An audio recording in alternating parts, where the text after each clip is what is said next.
Hi everyone and welcome back to another video.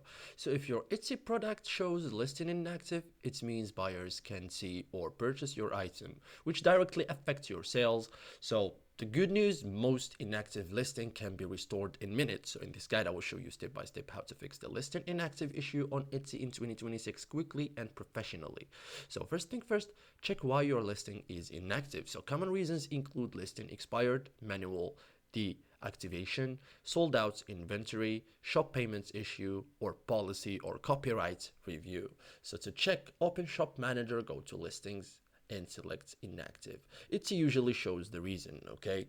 So now reactivate an expired listing. So if listing expired, go to Shop Manager, click listings, open inactive. Tap select listing, click renew, and listing becomes active again. So renewal fee may apply, okay?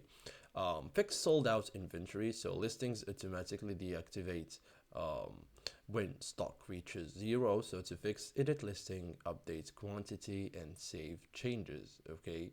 Listing reactivates once stock is available. You can also resolve payments or billing issues. So unpaid Etsy fees can deactivate listings. Okay, so check to go to finances, select payment account, and pay outstanding balance. Okay, so listings reactivate after payment clears.